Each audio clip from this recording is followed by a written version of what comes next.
Peace. It's me, Chris Wind the EMA of the Madvocates out of Macon, Georgia. Yeah, I decided to come out here and get my 15 minutes of sunlight. You know what I'm saying? It's important to get your sunlight because that's one of our major sources of vitamin D. And if you and the more melanin you have in your skin, the more vitamin D you need. Um, especially with everything that's going on right now in the country with the coronavirus around the world. Everybody's going nuts about the coronavirus. Like, you need to know how to take care of yourself.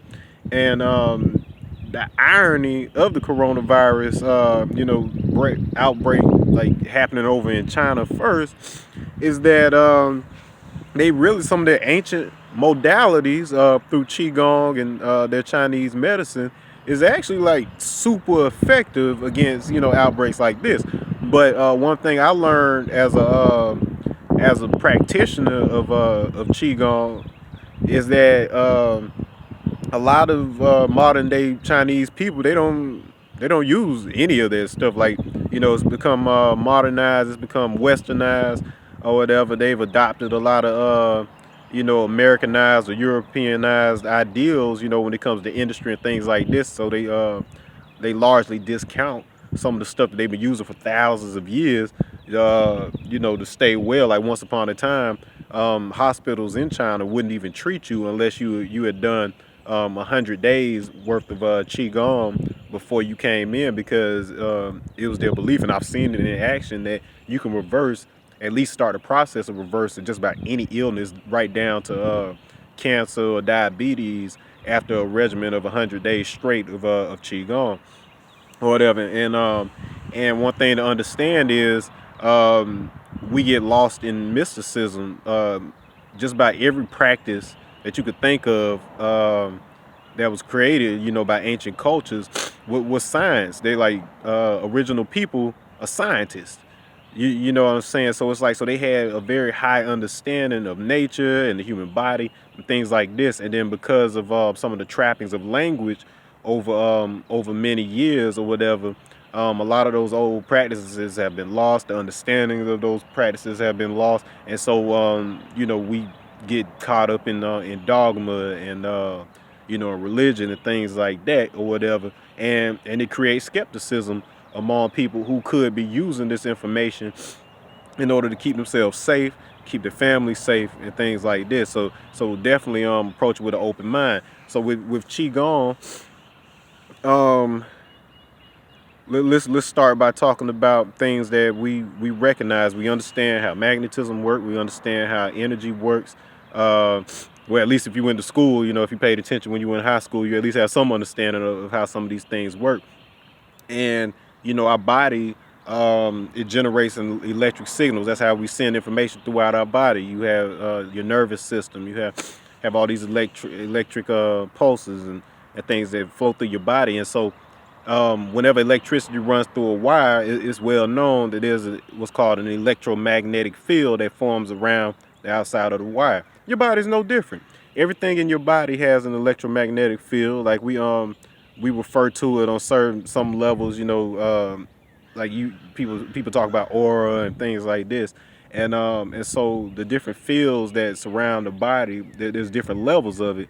And that's largely, and there's no accident about that. That's how we're designed. So you have certain electromagnetic fields that form differently around each of the organs, right? And so in qigong, we deal with the five yin organs primarily. So you have the kidney, liver, heart, spleen, and lungs. And then, of course, there's sister organs. The sister organ of the lungs is the large intestine. Sister organ of the heart is the small intestine. Sister organ of the kidneys is the urinary bladder. Sister organ of the liver is the gallbladder. Sister organ of the spleen is the stomach. And so we have different fields, and then different ways that those fields are impacted. All right, so probably all of them are important, but probably the most important, and I'll tell you why, is the lung field. All right, so the lungs, or whatever, that's first breath. Like, without the oxygen, without the lungs nourishing everything in the body, everything else will cease to function. Like, you can survive a little while, without one kidney. Your liver can regenerate, but death is certain when something takes root in the lungs. And then that's why the coronavirus is particularly scary, to a lot of people because of the respiratory attack that it presents. And so part of that is that because it's limiting the amount of oxygenation that you can get into the body, and then thus the life force that comes along with it or whatever, then it just kind of impacts. And so a lot of the victims who are dying, they're dying, they have other medical conditions that are going on, and so one thing that we learned when I was training in Qigong was that, a lot of major illnesses, I'm talking about like right down to diabetes and cancer, they can't take root in the body unless the liver is compromised first. And just about everything that we do in Western society pretty much compromises our liver.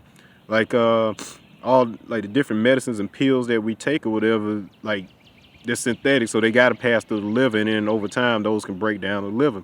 That's why you have common situations that happen with my mom, one of my grandmother's friends, where they were taking medications associated with the heart, like high blood pressure, things like this, and they ended up developing the early stages of diabetes, and a large part of that being that high blood pressure is actually caused by when the liver isn't doing what it's supposed to do, it doesn't correctly release energy to the heart, because all our organs, they interact in a cycle.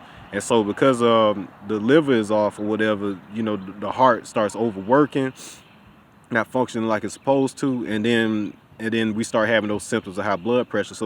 So initially, at least, it's not even actually a heart problem, it's really a liver problem. And so the doctor gives you a pill or whatever to deal with that, and the pill, the synthetic pill that your body has to process out of your body, overworks the liver. So you already have an overworked liver getting overworked again, and so it breaks down, and then now things like diabetes can develop. Okay. All right, so back to the lungs, back to coronavirus. All right, so Qigong is largely about prevention. It's about health in general. Like we have this relationship with health in the West, where we don't really look into our health and things until it's serious enough for us to have to go to the doctor. Um, in some cases, if we're living, I wouldn't even say a healthy lifestyle, because the standards for what we call a healthy lifestyle, they vary depending on who you're talking to. But there are just some old customs that we have, particularly I can only speak on the Black community, because I've been kind of exclusively attached to that, my since birth. You know what I'm saying? But knowing some of the remedies that the older people they did, and things like that, like they really have an impact, because they understood our body. There was still some of that ancient knowledge lingering around, and as long as we were eating certain foods and things that we know we needed to nourish us, especially understanding what types of things you're supposed to eat at different times of the year, and things like that, like having that knowledge, we were pretty strong, like able to keep our immune systems pretty tight, and be able to fight off most things. But yeah, so health is really about prevention, like the things you do before you get something. It's a different type of battle. Even with Qigong, like once you actually catch something, like what's going to happen if you're doing Qigong while you have an illness, like you say, especially in the early stages, it's going to accelerate the illness, because like especially if it's something like a virus, your body has to process that out. So it's like, so the reaction you're going to have, it's going to seem like it's getting worse, but what's happening is your body is speeding up the process of getting that thing out of you. So it's like, so of course you're going to have a higher temperature, you're going to have a few things, and then if you understand what's happening to your body, then you can kind of move accordingly. But really what you want to do is be able to build up your immune system, before you catch these things. And then, even though we have a lot of knowledge around building up our immune system through diet and things like that, like shout out to my man Sage from Crew Legacy, that's part of the Advocates or whatever. He shared a joint on Twitter the other day, like listing like certain natural products that are great for the immune system. So check that out if you have time. But then there's also things that we could do through energy exercise or whatever. If you look at my other videos, I distinguish the difference between the physical exercise we're used to versus exercise that's specifically for toning the organs and cultivating your natural energy. But back to those electromagnetic fields that are around the organs, particular exercises tone the organs in a way to where they're stronger and they're more conductive to the energies that naturally flow through our body. And then I ain't talking about energy on some esoteric level. Like, energy is energy. Like, even the ways that we experience energy, whether it be solar energy, whether it be electricity, like those are all varying forms and more, I guess you'll call it tangible forms, more empirical forms, meaning you can interact with them with the senses or whatever that we're familiar with. But then, like, anytime we're talking about energy or whatever, we're talking about all things that are in matter. So you don't have to even believe in anything in particular in order to understand it and be aware of the existence of energy. But anywho, so those energies that pass through the organs, they're unique, and there's different exercises that we do that basically help develop certain neural connections, that help develop, just in short, in layman's terms, allow our body to focus energy into those areas and send it there such that it flows a certain way. And then by cultivating that, we strengthen the field around the organs. Now, particularly when you're talking about viruses, when you're talking about bacteria, these are forms of life in and of themselves. Like, anything that's a form of life, they have an energy. They have energy around them, and so even before we interact with them on a physical level, we interact with them on the energetic level. And as you know, with as far as magnetism goes or whatever, there certain polarities attract each other, and certain polarities repel each other. So even from a scientific aspect, you can see how if your body is tuned the way that it's supposed to or whatever, now your field, it extends. You have several fields, but then when they're strengthened, and particularly when you're happy, like, there's a connection between joy and your health or whatever, which I'll get into a moment rather, or whatever. But your field can extend, like 30 feet away from you. Like, you know what I'm saying? And then when things enter that field, your body has reactions to it, whether you are conscious of it or not. And but like I was saying, like with joy, for instance, joy is a perfect emotion for health, because we know the effects of dopamine and things like that. Like, when we're exercising, when we're happy, your brain releases a chemical into the body called dopamine, which is good for the muscles. It nourishes it reactivates the DNA, and then allows you to have muscle development, things like this. And so all those factors also go into the strength of your immune system. So when you're sad, your field, it contracts, and when you're depressed, it contracts, and it makes you more susceptible to illnesses, both physical and mental. When you're happy, it expands or whatever, and then you're less susceptible to illnesses, both physical and mental. So and sunlight is a valuable source of that energy, and is nourishing. Whatever emotion that you are projecting or that you're carrying, is actually amplified. The effects of it are amplified by sunlight. So it's like, so if you go out in the sun and you're sad and depressed or whatever, it's going to amplify the chemicals that are released in your body that are associated with being sad. And likewise, when you're happy, if you even just smile toward the sun, don't look up at it and go blind. You know what I'm saying? If you're gonna look at the sun, do it like when it's first coming over the horizon, when it's not as bright or whatever. There's some benefits to that, but we'll get into that another time.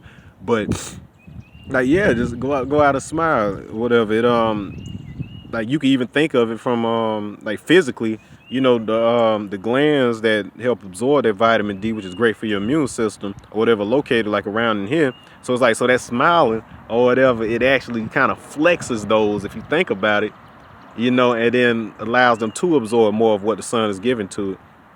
And so it's once again, it's a lot of common sense stuff that goes into these practices that are largely neglected when you get into city life.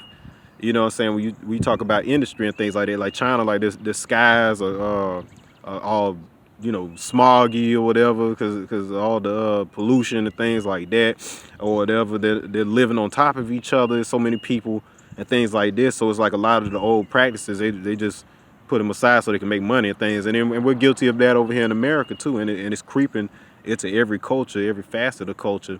And then that's why these viruses are like taking folks out, because like they've said, like coronaviruses, at least forms of them, have been around like for the longest, and then like the most people get is like a cold. But like what we're dealing with right now is a new strand of it. And so it's difficult to come up with treatments and things for something that's new or whatever. And so how we've always survived, like as a species since the very beginning, is that we've had practices that allow us to be protected whenever something new comes along. Period. You know what I'm saying? So that's why getting you a Qigong regimen is so important. You can look at my other videos. And then disclaimer, first and foremost, I am a hip hop artist. I just happen to know a bunch of other stuff because I wanted to make sure I'm talking about something of value through my music. And I'm also a 5%er, which means that I have to keep a scientist's mind about anything I encounter, but I'm open to all things, such that it can be used and be of value, so it can be applied as wisdom. You know what I'm saying? And so that being said, if you want to learn more about Qigong, from here and there, I might post a video or things like that, because I'm doing my daily routine, and then, it's nothing to just be able to share with y'all what I'm doing at any given time. But like, go to thecloudwalker.com, TheCloudWalker.com, and connect with my instructor, Sensei John Walcott. I learned a lot from him. Black dude from Brooklyn or whatever, training for I think about over 30 years at this point. And he was a well of knowledge, like when I met him. And in addition to teaching me some amazing things about, like, through Qigong and Chinese medicine, and being able to teach it in a way to where the average person could relate to it or whatever. I also learned a lot from him about business. I learned a lot about being a man in general, just seeing how he carried himself. You know what I'm saying? So definitely connect with him if you want to learn more about Qigong, Chinese medicine. You want to learn more about knowledge of self, 5% of lessons. Find you an educator. Like, it took me years to finally, get to the point where I could locate one, because I'm down in Macon, Georgia. I'm in the Bible Belt. You know what I'm saying? But then by being exposed to it, through old school hip hop. Like, I don't know what they're talking about nowadays, but once upon a time, like, the knowledge ran rampant through the music, and so at least the babies could be exposed to it, and then you can go from there, seek out an educator. So it's important that you educate yourself, mind, spirit, and body, or whatever, such that you have a complete picture of what is available to you, what's going on in the world. And what's happening right now with the coronavirus is no different. If the only place you getting your information from is the news or whatever, you're cutting yourself short, because a lot of times those news stations, they don't even know. Like, they know what they know, and they don't know what they don't know. It doesn't make them right or wrong, but that's just the way of the world or whatever. And so I hope this was of value to you or whatever. Go to thecloudwalker.com if you want more knowledge on Qigong. Go embrace your local gods if you want to get knowledge of self or whatever. There's plenty out here. Shout out to my educator, all I see God, peace. Shoot, if you want to learn some hip hop, I suggest you go ahead and put in that Wu-Tang Forever album. That's a good place to start. That's where I first got hit with it when I was 11. You know what I'm saying? That's a place to start, and then expand from there. Hit up your Rakims and your like who else is out there? Like, all kind of cats. Like, it's something that you don't even realize the 5%ers that are in the game. But like, hey, go out there and educate yourself. Find you an educator, and protect yourself, mental, physical, and spiritual out here or whatever. Especially if you of color, because it's like the same fools don't even impact you the same way they do everybody else. So you got to know what specifically works for you. And these are some of the things that I found that really help and really work for me in a number of ways. So that's what I'm gonna leave you with. Peace. You can reach out to me privately if you want to know anything more about what I just talked about. But you got a couple sources, a couple websites I gave you that can help you out already. All right, peace. Stay safe, stay well, y'all.